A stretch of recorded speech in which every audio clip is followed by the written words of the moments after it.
오늘은 그 첫 시간으로 우리 가스펠 프로젝트의 우리 전체 커리큘럼을 우리가 한번 확인하고, 또 우리 2022년 우리 가을 학기에 우리가 공부하게 될 내용이 무엇인지를 우리가 한번 살펴본 후에 우리 본문 속으로 한 걸음 더 들어가 보도록 하겠습니다.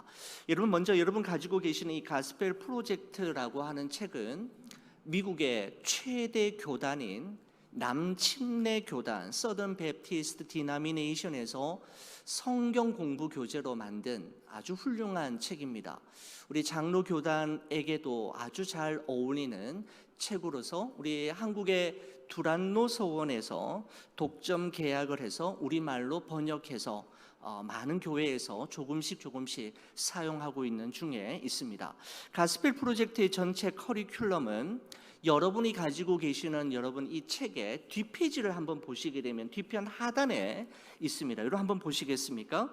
가스펠 프로젝트의 커리큘럼이라고 하면서 총 12권으로 되어 있는데 구약과 신약으로 나뉘어져 있죠. 구약은 위대한 시작, 하나님의 구출 계획, 우리 구출 계획까지 우리가 지난 봄학기 때 배웠습니다. 그죠? 그 다음에 약속의 땅, 왕국의 성립, 선지자와 왕, 돌아온 하나님의 백성이라고 하는 우리 커리큘럼으로 6권으로 구성되어 있고, 신약은 위대한 복음, 그리고 우리가 이번 학기에 함께 살펴보게 될 비유와 기적, 십자가와 부활, 복음으로 세워진 교회, 하나님의 편지, 다시 오실 그리스도라고 하는 6권, 총 12권으로 구성되어 있습니다. 여러분, 우리 교회에서는 2020년에 구약 1을 공부했었습니다. 위대한 시작이라고 하는 책을 가지고 공부를 했었고, 2021년도에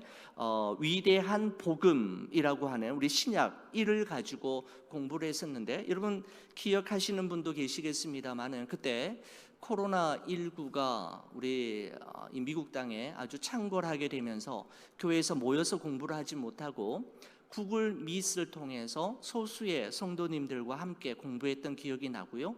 그때만 해도 교회 매각과 매입, 또 교회 이전과 관련해서 교회 여러 가지 중요한 일들이 많이 있어서 사실 공부에 집중하기가 힘들었던 것이 사실입니다. 여러분, 그런데 올해 우리 봄 학기가 시작되면서부터 봄 학기에는 구약을, 또 이제 가을 학기에는 신약을 공부하면서 올해부터 이제 체계적으로 차근차근 공부할 수 있게 되었습니다. 여러분, 그래서 이번 학기에는 우리 신약의 공부를 하게 되고, 내년 봄 학기에는 또 구약 공부를 하면서 신구약 전체를 12권의 가스펠 프로젝트를 통해서 샅샅이 우리가 공부하면서 우리 복음의 기초를 놓는 그런 기회가 될 것 같습니다. 여러분, 오늘부터 시작되는 신약 2 비유와 기적은 모두 13과로 구성이 되어 있는데 크게 두 개의 부분, 유닛 1과 유닛 2로 구성되어 있습니다. 여러분, 책을 펼치셔서 한 장을 넘기시면은 차례를 보시게 되겠습니다. 여러분, 저는 책을 살 때 가장 중요하게 보는 것이 뭐냐 하면 이 책을 누가 지었는가, 지은이를 가장 먼저 보고 그 다음에 보는 것은 차례를 보는 것인데, 여러분, 차례가 너무너무 중요합니다. 이 책의 전체의 그림을 한눈에 볼 수 있도록 아주 체계적으로 잘 준비되어 있는 것이 바로 차례라고 할 수가 있는데, 여러분, 유닛 1은 어떻게 되어 있습니까? 비유로 말씀하신 예수님이라고 하면서 6개의 과로 구성되어 있습니다. 그죠? 씨 뿌리는 자와 땅, 무자비한 종, 선한 사마리아인, 잃어버린 두 아들, 바리새인과 세리, 악한 종, 이렇게 6과로 구성이 되어 있고, 유닛 2는 기적을 베푸신 예수님입니다. 그죠? 물이 변하여 된 포도주, 하늘에서 내린 떡, 물 위를 걸으신 예수님, 치유받은 중풍병자, 자유롭게 된 광인, 예수님의 권세, 되살아난 나사로라고 하는 여러분, 이러한 7과로 구성이 되어 있습니다. 여러분, 그래서 총 13과로 비유와 기적, 신약 제2권이 구성이 되어 있겠습니다. 앞으로 13주간에 걸쳐서 우리 수요 예배 시간을 통해서 우리가 한과 한과 공부를 하려고 합니다. 아마 이 책을 마칠 때쯤 되면 여러분 12월이 되어 있을 것 같아요.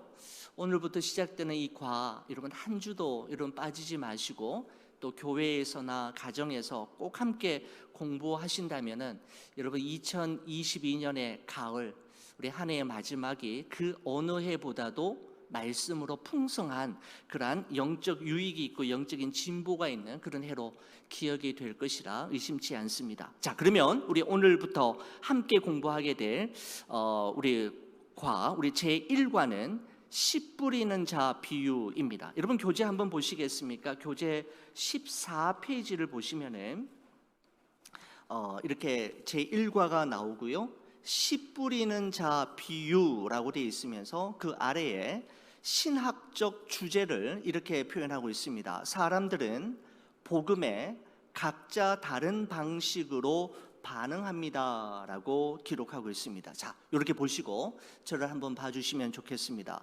여러분, 예수님 당시에 제1세기의 이스라엘 농경 사회에서 흔히 볼 수 있었던 씨 뿌리는 방법은 제가 지금 여러분 보시게 될 밀레나 반 고흐가 그린 씨 뿌리는 사람이라고 하는 그림에서 볼 수 있듯이 여러분 큰 가방이 가슴에 이렇게 크로스백으로 이렇게 메어져 있고요. 큰 가방 안에 씨앗이 잔뜩 들어가 있습니다. 씨앗이 잔뜩 든 가방을 어깨에 메고 주먹으로 씨앗을 한 움큼 잡아서 공중을 향해서 힘껏 뿌리는 것입니다.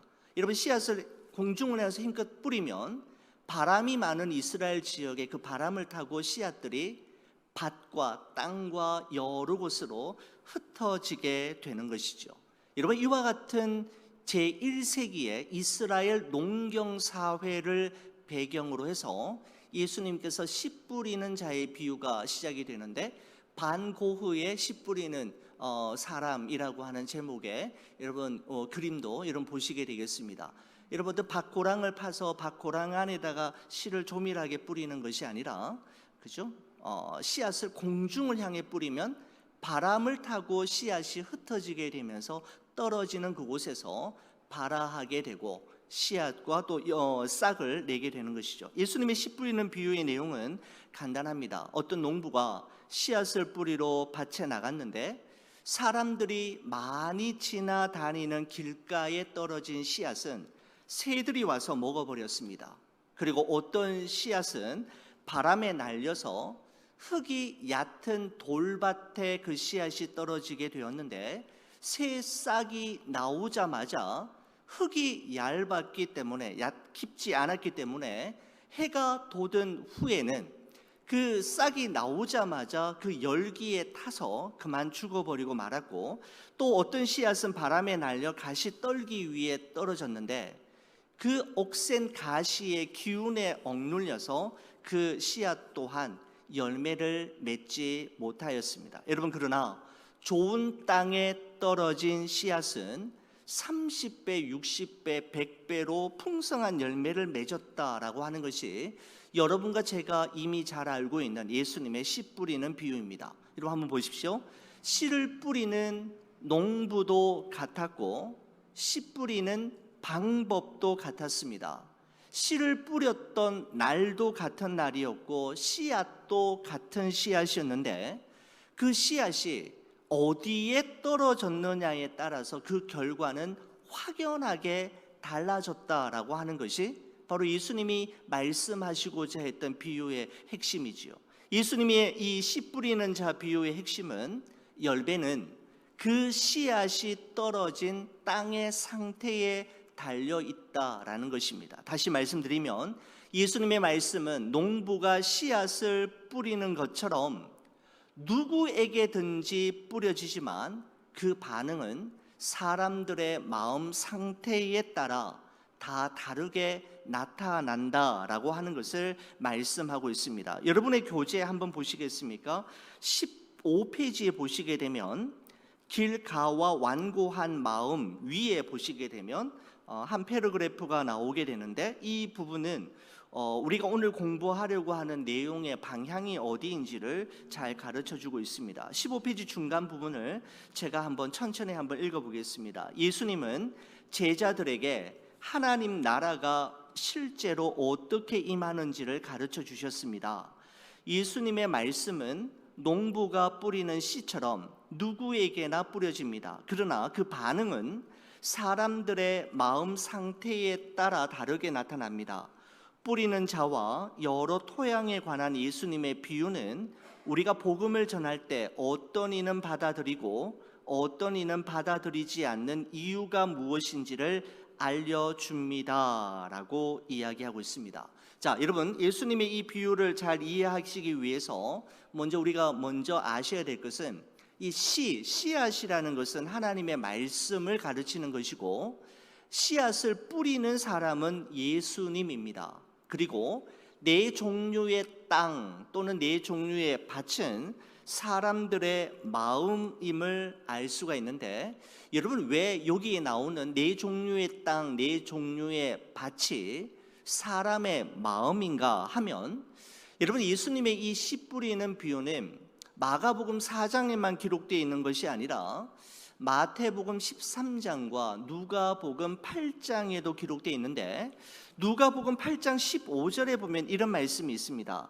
좋은 땅에 있다는 것은 착하고 좋은 마음으로 말씀을 듣고 지키어 인내로 결실하는 자니라 라고 기록하고 있습니다. 여러분, 누가가 어떻게 말하는가 하면 좋은 땅, 좋은 밭이라는 것은 착하고 좋은 마음이라고 설명하고 있는 것을 볼 때, 앞에서 언급되고 있는 길가나 돌밭이나 가시떨기 또한 사람들의 다양한 마음의 상태임을 추론해 볼 수가 있는 것이죠.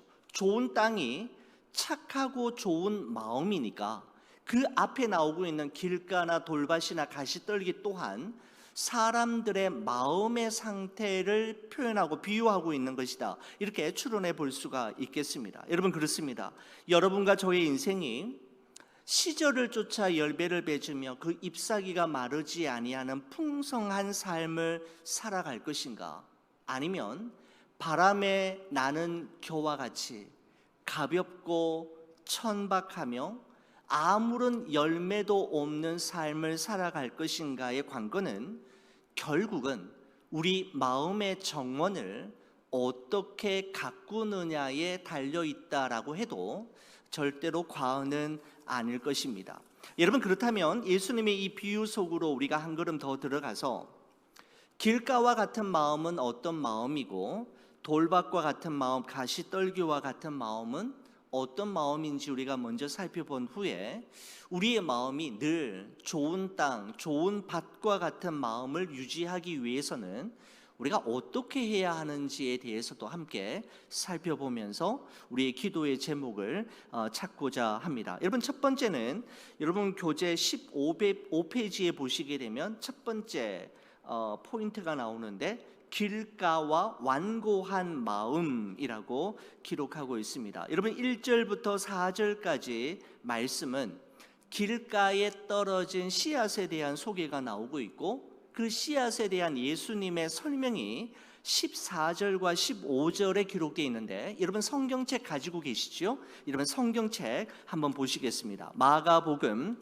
4장 14절과 15절 말씀, 우리 두 절 말씀 저와 함께 같이 한번 읽어보도록 하겠습니다. 4장 14절 15절입니다. 준비되셨습니까? 같이 보겠습니다. 뿌리는 자는 말씀을 뿌리는 것이라. 말씀이 길가에 뿌려졌다는 것은 이들을 가리킴이니 곧 말씀을 들었을 때에 사탄이 즉시 와서 그들에게 뿌려진 말씀을 빼앗는 것이요 라고 말씀하고 있습니다. 길가에 씨앗이 뿌려졌다라고 하는 것이 무엇인지를 예수님께서 말씀하셨는데, 자, 여러분 교재 한번 보시겠습니다. 16페이지를 보시게 되겠습니다. 여러분, 나머지 오늘 보지 못한 부분들은 여러분 댁에서 보시고, 제가 여러 번 읽어가면서 이 부분은 여러분과 함께 읽고 싶은 부분들만 같이 읽고 지나가도록 하겠습니다. 16페이지 가장 아래쪽에 보시면은 이런 이 길가에 뿌려진 씨앗이 어떤 상태인지를 대한 설명이 나오는데 제가 한번 읽어보지요.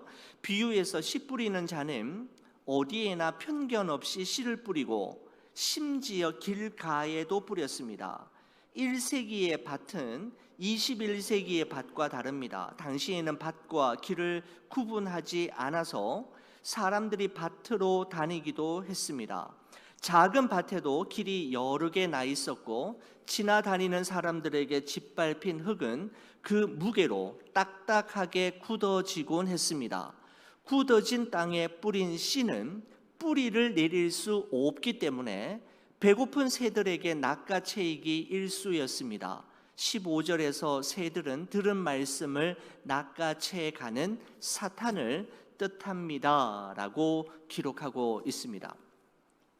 여러분, 길가와 같은 마음이라는 것은 한마디로 말씀드리면 돌처럼 딱딱하게 굳어진 완고한 마음을 이야기하는 것입니다.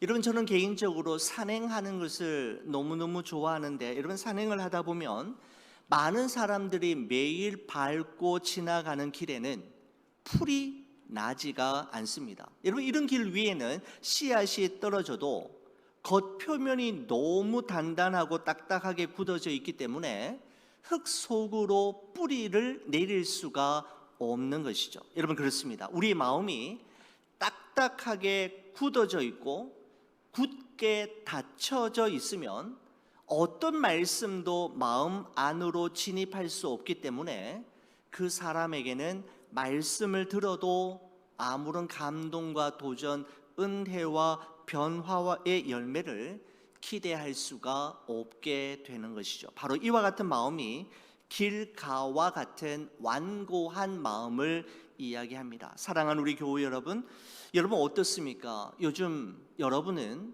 하나님의 말씀을 보아도 깨달음이 없는 것 같고 들어도 아무런 은혜와 도전, 감동이 되지 않는다면 어쩌면 나의 마음이 지금 길가와 같이 딱딱하게 굳어져 완고해져 있지는 않은지, 또 굳게 닫혀져 있지는 않은지 우리 자신의 마음을 한번 점검해 보아야 합니다.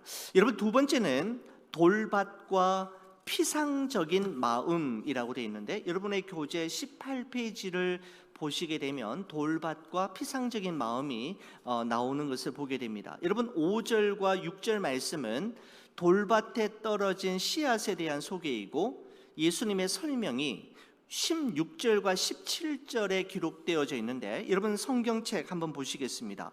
마가복음 4장 16절 17절, 돌밭과 같은 마음이 어떤 마음인지 예수님이 이렇게 설명하셨습니다. 16절 17절 저와 함께 같이 읽겠습니다.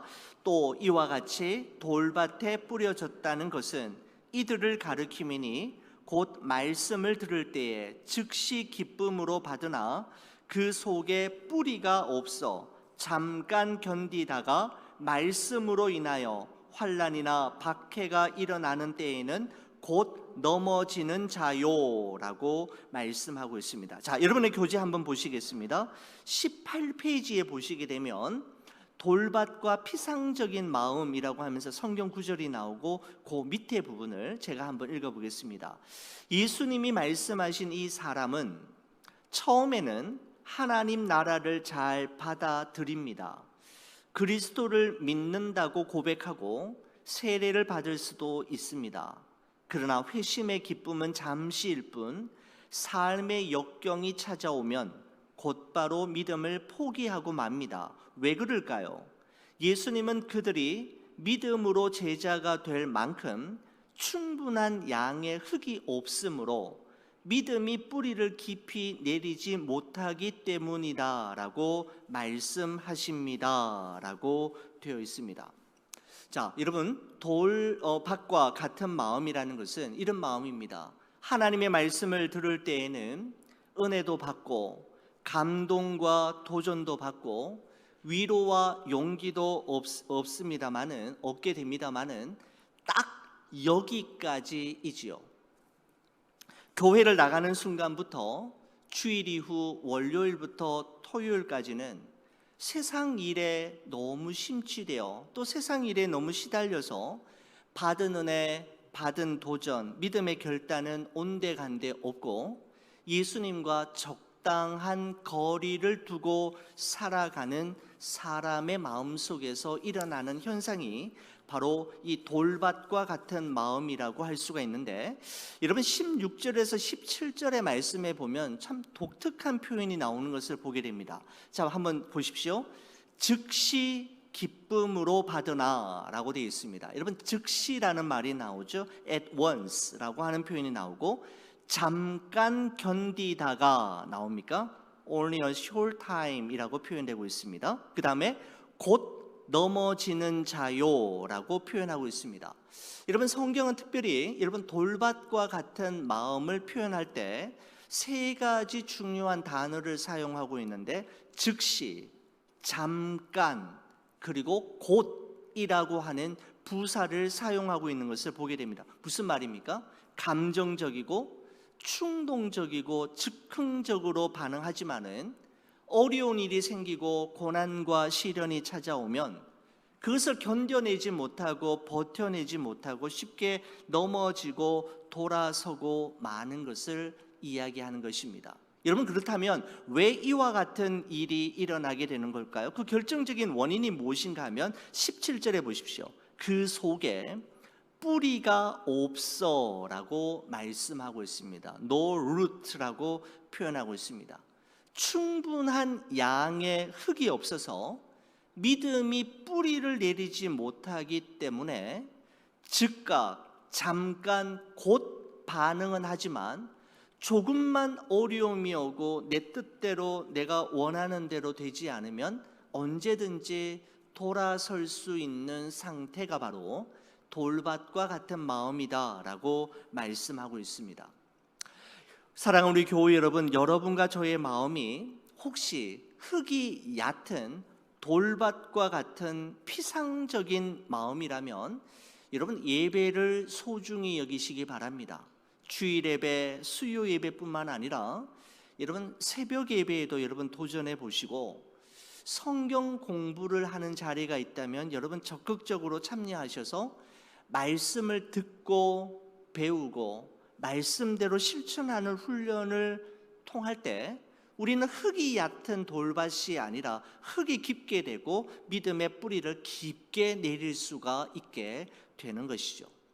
왜 그랬느냐? 그 속에 뿌리가 없었는데 바로 흙이 얇았기 때문이다 라고 이야기합니다. 여러분 세 번째는 여러분의 교재 19페이지에 나오는데 가시밭과 산란한 마음이라고 이 가스펠 프로젝트가 표현하고 있는 것을 보게 됩니다. 여러분 7절 말씀은 가시떨기, 가시밭에 떨어진 씨앗에 대한 소개이고, 이에 대한 설명이 여러분의 성경책 18절과 19절에 기록되어 있는데, 여러분 성경책 한번 보시겠습니까? 마가복음 4장 18절과 19절 말씀을 저와 함께 같이 한번 읽어보도록 하겠습니다. 18절 19절입니다. 같이 봅니다. 또 어떤 이는 가시떨기에 뿌려진 자니 이들은 말씀을 듣기는 하되 세상의 염려와 재물의 유혹과 기타 욕심이 들어와 말씀을 막아 결실하지 못하게 되는 자요라고 말씀하고 있습니다. 여러분 그러면서 여러분의 교재 19페이지 최고 아래쪽에 보시게 되면 이렇게 되어 있습니다. 가장 아래쪽 패러그래프에 보면 이렇게 되어 있습니다. 가시밭과 같은 산란한 마음이라는 것은 이렇게 표현합니다. 염려와 걱정들로 예수님을 근근히 사랑하게 되면 가시밭에 떨어진 씨와 같아집니다. 구원받았다고 믿고 싶지만 열매를 맺지 못하는 것입니다. 그러나 예수님은 열매 맺지 못하는 나무들은 모두 찍혀 불에 던져질 것이라고 분명히 말씀하셨습니다 라고 되어 있습니다. 염려와 걱정으로 인해 열매를 맺을 수가 없는 상태라는 것이죠. 여러분 그러면서 여러분 그 위쪽에 보시면은 블랙박스 안에 찰스 스펄전 목사님의 글이 여러분 인용되어 있는데, 가시밭과 같은 산란한 마음을 그분은 이렇게 말씀하고 있습니다. 그 블랙박스도 제가 한번 읽어볼게요. 친애하는 여러분, 여러분은 열매를 맺어 본 적이 있습니까? 재산으로 열매를 맺었습니까? 재능으로 열매를 맺었습니까? 시간으로 열매를 맺었습니까? 지금은 예수님을 위해 무슨 일을 하고 있습니까? 구원은 행위가 아닌 은혜로 받는 것입니다. 그러나 만일 당신이 은혜로 구원을 받았다면 헌신의 삶으로 그것을 증명해야 합니다. 오늘 자신을 구별해 주님께 온전히 헌신하십시오. 당신은 당신 것이 아니라 값으로 사신 바 되었기 때문입니다. 가시 때문에 자라지 못하는 씨처럼 되고 싶지 않으면 살아있는 동안 활활 타오르는 열정으로 사십시오라고 말씀하고 있습니다. 여러분, 우리가 앞에서 나누었던 돌밭과 같은 마음이 외부로부터 오는 고난과 시련을 견뎌내지 못함으로 결실하지 못하는 것과 같다라고 한다면, 여러분, 가시밭과 같은 마음은 어떤 마음인가 하면 사람의 내부에서 생겨나는 어떤 요인들, 욕심이나 욕망이나 염려나 걱정, 이런 것들이 가시가 되어서 우리를 찌르고 우리의 심통을 조여서 열매 맺는 삶을 불가능하게 만드는 것을 이야기하는 경우입니다. 바로 염려와 걱정, 불안과 두려움으로 인해 열매 맺는 삶에는 전혀 관심을 가지지 못하게 될 때를 이야기하는 것이죠. 여러분, 베드로전서 5장 7절 말씀에 보면 이런 말씀이 있습니다. 너희 염려를 다 주께 맡기라. 이는 그가 너희를 돌보심이라 라고 말씀하고 있습니다. 여러분, 우리말 개역 개정 한글 성경에는 너희 염려를 다 주께 맡겨라 라고 되어 있는데, 우리가 예전에 함께 보셨던 개역 한글 성경에는 이렇게 되어 있습니다. 너희 염려를 다 주께 맡겨버려라 라고 되어 있습니다. 맡겨라, 맡기라 라고 하는 말씀이 예전에는 맡겨버려라 라고 되어 있는데, 여러분, 저는 이 개역 한글 번역이 훨씬 더 마음에 듭니다. 염려는 맡길 뿐만 아니라 맡긴 이후에 맡겨서 버려야 하기 때문입니다. 여러분, 우리는 왜냐하면 우리는 염려와 걱정거리가 있으면은 여러분, 하나님께 맡겼다가도 또다시 내가 가져오는 경우가 많고, 하나님께 기도로 온전히 그분께 맡겼다가도 기도가 끝나고 나면 그 염려와 근심 보따리를 그대로 가지고 여러분 집으로 돌아가는 경우들이 여러분 얼마나 많습니까? 그래서 염려를 맡길 뿐만 아니라 맡겨서 버려야 되는 것이 바로 염려인데, 그 이유는 무엇인가 하면 열매 맺는 삶에 정말 큰 부정적인 영향을 끼치기 때문이다라는 것이죠. 여러분, 네 번째는 여러분 좋은 땅과 열매 맺는 마음에 대한 이야기인데, 여러분의 교재 20페이지를 보시게 되면 거기에 나와 있습니다. 8절의 말씀이 씨앗이 좋은 땅에 떨어졌을 때 어떤 일이 일어나는가에 대한 설명이라면, 여러분, 이 예수님의 설명이 20절에 기록되어 있습니다. 여러분, 성경책 보시면서 20절 말씀 저와 함께 같이 한번 읽어보도록 하겠습니다. 마가복음 4장 20절입니다. 좋은 땅에 뿌려졌다는 것은 곧 말씀을 듣고 받아 30배나 60배나 100배의 결실을 하는 자니라 라고 말씀하고 있습니다. 여러분, 좋은 땅에 하나님의 말씀의 씨앗이 뿌려졌을 때 그 씨앗은 30배, 60배, 100배의 도저히 믿겨지지 않는 결실을 남기게 된다라고 이야기합니다. 생각했던 것보다 훨씬 더 많고 기대했던 것보다 훨씬 더 풍성한 열매를 맺게 되었을 뿐만 아니라 길가나 돌밭이나 가시떨기에 뿌려진 씨앗으로부터 기대했던 열매들을 만회하고도 남는 엄청난 결실을 남기게 되는데, 어떻게 이러한 일이 가능할 수 있었던 걸까요? 여러분, 여러분의 교재 21페이지에 가장 위쪽에 보시면은 셋째 줄에 이런 표현이 있습니다. 여러분 어떻게 이런 일이 가능할 수 있었던 걸까요? 여러분 21페이지 가장 위쪽에서부터 셋째 줄을 내려오시게 되면 이렇게 되어 있습니다. 농부가 수확할 수 있었던 것은 씨 뿌리는 전략을 바꾸었기 때문이 아니라 땅이 뿌려진 씨앗을 받아들였기 때문입니다 라고 기록하고 있습니다. 씨 뿌리는 방법, 씨 뿌리는 전략을 바꾸었기 때문에 이와 같은 놀라운 결실이 있었던 것이 아니라 한 가지 이유였다는 것이죠. 땅이 그 뿌려진 씨앗을 받아들였기 때문이다 라고 이야기하고 있습니다. 여러분 그러면 그 땅이 그 씨앗을 받아들였다, 우리 사람의 마음이 하나님의 말씀을 받아들였다라고 하는 것이 어떤 마음일까요? 여러분 이 부분에 대해서 누가복음 8장 15절의 말씀에 보면 좋은 땅과 같은 마음이 어떤 마음인지를 다음과 같이 설명하고 있습니다. 마가복음 8장 15절 말씀입니다. 저와 함께 같이 한번 읽어보시겠습니까? 좋은 땅에 있다는 것은 착하고 좋은 마음으로 말씀을 듣고 지키어 인내로 결실하는 자니라 라고 말씀하고 있습니다. 자, 여기서 보시면 착하고 좋은 마음으로 라고 하는 말은 하나님의 말씀을 귀하게 여기는 마음을 이야기합니다. 한쪽 귀로 듣고 한쪽 귀로 흘러보낼 말씀이 아니라 하나님의 말씀을 귀하게 여기는 마음이 바로 착하고 좋은 마음이라고 할 수가 있죠. 여러분 그 다음에 말씀을 듣고 지키여 라고 되어 있는데 두 가지 동사를 사용하고 있습니다.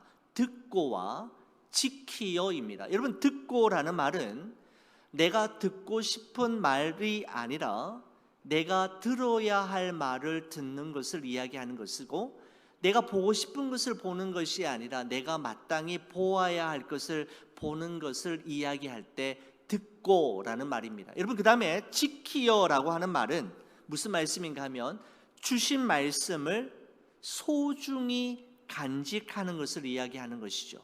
사탄에게 빼앗기지 않는 것을 의미하는 것이고, 받은 은혜를 쏟아버리지 않도록 잘 지켜내고 간수하는 것을 바로 지키여라고 말씀하고 있습니다. 여러분 그 다음에 마지막으로 인내로 결실하는 자니라 라고 말씀하고 있습니다. 여러분 인내로 결실한다라고 하는 것은 열매는 하루아침에 맺혀지는 것이 아닌 것처럼 하나님의 약속의 그 말씀이 내 삶 속에 이루어질 때까지 참고 기다리며 순종하며 기도하는 것을 이야기하는 것입니다. 바로 착하고 좋은 마음으로 말씀을 듣고 지킴으로 인내할 때에 30배, 60배, 100배의 열매 맺는 것을 경험할 수 있다라고 말씀하고 있는 것이죠. 우리가 생각했던 것보다 훨씬 더 많고 기대했던 것보다 더 풍성한 열매를 맺게 될 기쁨의 그날이 반드시 오게 될 것임을 말씀하고 있는 것입니다. 여러분의 교재, 여러분 22페이지의 말씀을 보시게 되면 여러분 오늘의 그 씨 뿌리는 자 비유에 결론이 나와 있는데 여러분 참 잘 정리하고 있다라고 생각이 되어집니다. 여러분 그래서 제가 한번 천천히 한번 읽어보겠습니다. 이렇게 한번 결론을 내렸으면 좋겠는데, 씨 뿌리는 자 비유는 세 가지 진실을 알려줍니다. 첫째, 예수님은 말씀이 모든 사람에게 선포되어야 한다고 가르쳐 주십니다. 우리에게는 예수님이 죽었다가 부활하셔서 우리 죄와 허물을 대속하셨다는 좋은 소식을 모든 사람에게 전해야 하는 사명이 있습니다. 씨 뿌리는 자가 땅을 가리지 않고 널리 씨를 뿌렸듯이 우리도 그렇게 해야 합니다 라고 기록하고 있습니다. 그죠? 자, 두 번째 보십시오. 하나님 나라에 관해 들었던 사람들 중에 많은 이가 결국에는 하나님 나라를 거부하게 될 것입니다. 복음을 거부하는 사람들에 대한 부담감을 느낄 수 있겠지만 그들의 선택에 대해 죄책감을 가질 필요는 없습니다 라고 되어 있습니다. 우리는 씨앗을 뿌리지만 그 뿌린 씨앗에 대한 결과에 대해 열매를 거두지 못한다고 해서 부담감을 가지거나 죄책감을 가질 필요는 없다라는 것이죠. 여러분, 셋째를 보십시오. 소수의 사람들만이 말씀을 받아들이고 하나님 나라를 세우는 은혜 충만한 풍성한 결실을 맺게 됩니다. 우리 영혼은 이것으로 만족해야 합니다. 그리스도에 관한 진리를 나누는 우리의 노력이 누군가에게 영향을 끼칠 것이라는 사실을 의심하지 말아야 합니다. 사람들이 거부하고 또 거부해도 하나님 나라는 놀라운 방식으로 퍼지고 재현될 것이므로 기뻐할 수 있습니다 라고 말씀하고 있습니다. 여러분, 그러니까 이 말씀은 이제 적용에 대한 말씀이라고 할 수가 있습니다. 그죠? 여러분, 씨 뿌리는 사람이 땅을 가리지 않고 한 움큼의 씨앗을 움켜잡고 공중을 향해서 뿌리면 그 바람을 타고 이 씨앗들이 길가나 또한 돌밭이나 가시떨기 곳곳으로 흩어지는 것처럼 우리는 뿌리는 일을 계속해야 한다라는 것이죠. 그뿐만 아니라 내 자신의 마음이 어떤 상태인지 우리 자신도 돌아보아야 함을 말씀하고 있는 것입니다. 자, 마지막으로 그 밑에 보시면은 그리스도와의 연결이라고 하는 부분을 한번 보시겠습니다. 예수님은 씨 뿌리는 자이십니다. 이 땅에서 사역하시는 동안 하나님의 말씀이라는 씨를 뿌리셨습니다. 오늘날 예수님은 제자들을 통해 복음 선포를 지속해 나가시고 복음은 그 메시지를 받아들이는 사람들 가운데서 지속적으로 열매를 맺습니다 라고 마지막 예수 그리스도와 연결하는 것을 볼 수가 있습니다. 저는 오늘 이 씨 뿌리는 자의 비유를 통해서 두 가지를 점검해 봐야 된다라고 생각을 하게 됩니다. 첫 번째, 요즘 나의 마음의 상태는 어떤가 점검해 보아야 한다라는 것이죠. 딱딱한 길가와 같은 마음인지 아니면 흙이 얕은 돌밭과 같은 마음인지, 세상의 염려와 걱정과 불안, 유혹과 욕심으로 가득한 가시떨기로 가득한 마음은 아닌지, 그리고 좋은 땅인지, 좋은 땅과 같은 마음인지 우리 자신의 마음을 한번 점검해 보아야 합니다. 잠언 4장 23절에 이런 말씀이 있죠. 무릇 지킬 만한 것 중에 더욱 내 마음을 지키라. 생명의 근원이 이에서 남이니라 라고 말씀합니다. 무슨 말입니까? 우리의 마음이 길가나 돌밭이나 가시떨기로 무성한 마음이 되지 않도록 우리의 마음을 잘 지키고 돌보는 것이 중요함을 말씀하고 있는 것입니다. 여러분, 이와 같은 일은 우리의 힘과 또 의지, 노력으로만 가능하지 않음을 우리는 잘 알고 있습니다. 금방 실패하고 금방 넘어지지요. 우리의 마음을 지켜주시기를 위해 하나님께 기도하고 우리의 마음이 좋은 땅이 될 수 있도록 하나님의 도우심을 구하는 것이 무엇보다도 중요한 것 같습니다. 여러분, 또한 이 씨 뿌리는 자의 비유가 우리에게 주는 또 하나의 적용점이 있다면, 여러분, 씨 뿌리는 자가 땅을 가리지 않고 널리 그리고 꾸준히 씨앗을 뿌렸듯이 우리도 때를 얻든지 못 얻든지 말씀의 씨앗을 뿌리고 예수님의 복음을 전하는 전도자의 삶을 살아갈 때 바로 거기에는 바로 30배, 60배, 100배의 열매를 맺는 영혼 구원의 삶을 살아갈 수 있게 됨을 말씀하고 있는 것입니다. 사랑하는 우리 교회 여러분, 우리 오늘 가스펠 프로젝트 우리 일과를 우리가 살펴보면서 우리 자신의 마음을 다시 한번 살펴보고 또한 그리스도의 복음을 때를 얻든지 못 얻든지 누구를 가리지 말고 전할 수 있는 그런 전도자의 삶을 살아가기로 결단하는 여러분과 제가 되기를 간절히 축원을 드립니다.